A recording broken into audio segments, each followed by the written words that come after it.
Bonjour. Bonjour. Nous sommes aux troisièmes assises de l'économie circulaire. Est-ce que vous voulez bien vous présenter, nous expliquer quel est votre intérêt, votre participation ici à Paris aujourd'hui? Je crois que vous êtes président d'une start-up. Est-ce que vous voulez aussi nous expliquer quelle est la proposition et la proposition de votre plateforme? Oui, avec plaisir. Bonjour, je suis Thomas Paris, je suis président de la société 3W Associates, une société française, comme son nom ne l'indique pas, qui développe la plateforme Celigo, qui est une plateforme de mise en relation des détenteurs de déchets, d'une part, et des sociétés qui ont de la capacité de transformation, de traitement de ces déchets.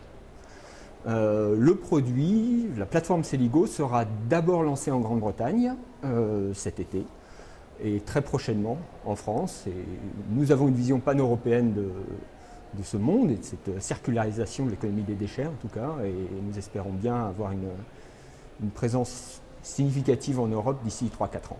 Parce que le déchet, dans votre conception, n'est pas une ressource de proximité, c'est une analyse plus large?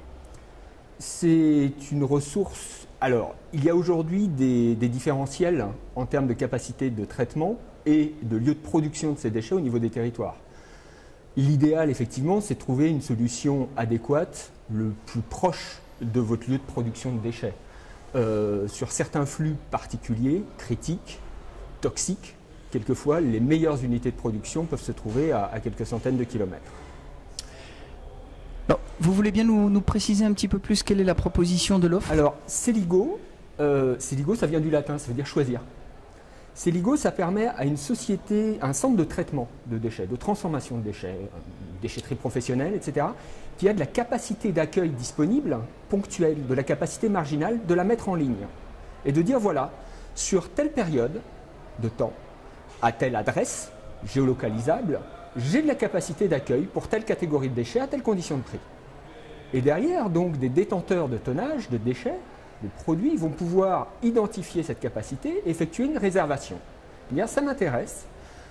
Je vais venir vider, apporter mon déchet demain, dans une semaine ou à 6 mois. Donc, on va avoir un système de pré-réservation sur de la capacité disponible, de la même façon qu'on fait une réservation hôtelière. Et nous, on va d'abord donner de la visibilité à ces offres de traitement, de capacité de traitement, et on va accompagner la transaction jusqu'à la livraison physique du produit et au règlement, à la transaction financière du produit.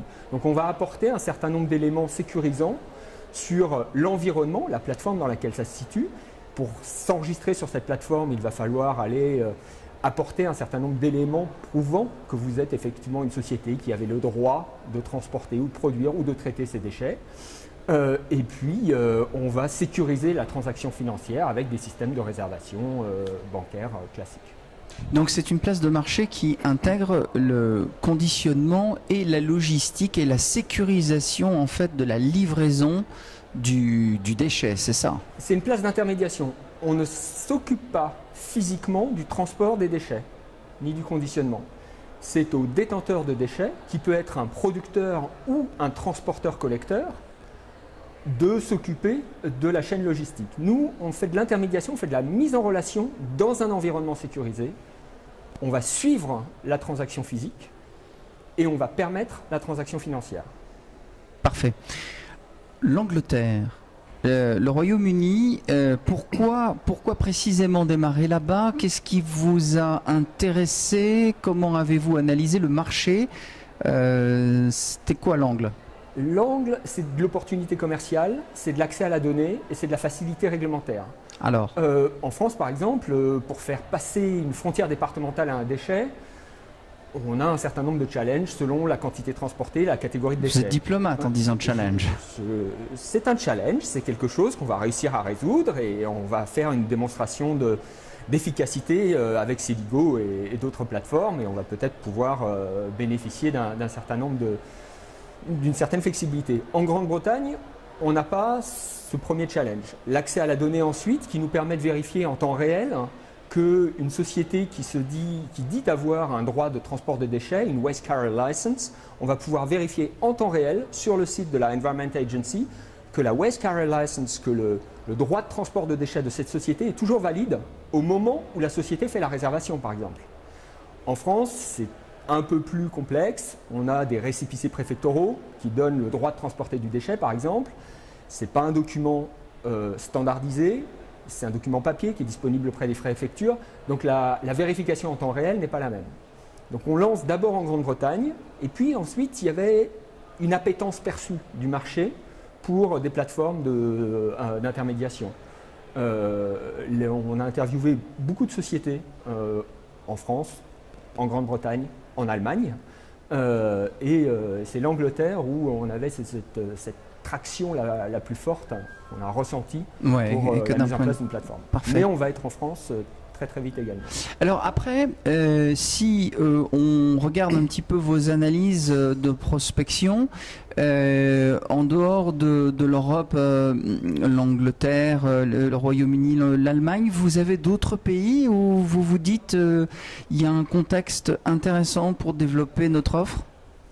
Le contexte, il est dans des pays dans lesquels il y a une offre de valorisation autre que la mise en décharge. Il faut qu'il y ait une certaine friction sur un marché de valorisation pour que notre offre puisse être pertinente. Donc des sociétés dans lesquelles aujourd'hui l'ensemble, la majeure partie des déchets vont dans des trous, sont des pays dans lesquels à terme on aimerait venir, mais dans lesquels on va apporter peu de valeur. Ce qu'on veut, c'est offrir un choix, c'est qu'un détenteur de tonnage puisse voir le champ des possibles en termes de valorisation, de traitement de déchets, et qu'il puisse faire son arbitrage lui-même, kilométrique, financier, d'intérêt, etc. On a un indicateur, le premier indicateur que les gens vont regarder, c'est un coût, c'est un coût distance. On espère pouvoir très vite faire intervenir d'autres indicateurs, une tonne carbone à la tonne traitée, par exemple, qui permettent aux détenteurs de tonnage de faire un choix avec le plus d'éléments de choix possible. Oui, donc en fait, il faut que ça soit multi-acteurs, il faut quand même que l'écosystème soit assez nourri et complet pour que ça devienne intéressant. Voilà. Ok. Si vous aviez, par exemple, à nous donner, selon votre analyse, bien sûr, le top 3 du type de déchets les plus intéressants ou les plus courus, si on veut donner un espèce je dirais, d'intérêt particulier. On va parler de challenges. Aujourd'hui, qu'est-ce qui se vend le mieux en termes de déchets? C'est pas ce qui se vend le mieux, mais c'est où est-ce qu'il y a les plus gros efforts à faire. Voilà, oui, peut-être alors. On sait qu'en France, on sait qu'en Europe, on va réutiliser le mot challenge, on a un challenge sur le déchet du BTP, les déchets de construction-démolition, qui en tonnage représentent la majeure partie des déchets produits ou comptabilisés au niveau des territoires, et dont on sait qu'ils ne terminent pas forcément là où il faudrait. Et nous, on espère, en fait, une des idées qui anime les 3 cofondateurs de 3W Associates et porteurs du projet Celigo, c'est de pouvoir créer peut-être un cercle vertueux en apportant à la connaissance de détenteurs de tonnage l'existence d'exutoires qui peuvent accepter leurs déchets. On espère par exemple que des artisans du BTP se rendent compte qu'en séparant un peu leur bois de leur plâtre, de leur ferraille, et en l'amenant à tel exutoire, ils seront du bon côté de la loi, et puis ça ne va pas leur coûter. Très bien. Donc les déchets du BTP, pour répondre à la question, là on pense qu'il y a des gisements, il y a un potentiel d'amélioration assez considérable. Déchet industriel et commercial, c'est un déchet qui est relativement volatile, moins. Celui qui est produit par les grands groupes fait l'appel de procédures d'appel d'offres assez complexes, donc on peut penser que c'est assez bien ficelé. Encore une fois, peut-être sur des déchets industriels et commerciaux produits par des petites unités, le fait d'avoir une compréhension, une visibilité sur les offres de traitement peut amener une meilleure valorisation. Nous, ce qu'on aimerait également, en mettant en place cette plateforme qui facilite le rapprochement des détenteurs de capacité, des détenteurs de tonnage, c'est dire, essayons d'utiliser au mieux la capacité de traitement disponible sur un territoire avant que d'investir dans de nouvelles installations. Commençons par optimiser ce qui existe. Parfait, je crois que c'est un très beau mot de conclusion. En tous les cas, merci beaucoup de nous avoir accordé un petit témoignage à chaud pour le Club ADEME International. Merci beaucoup. Merci.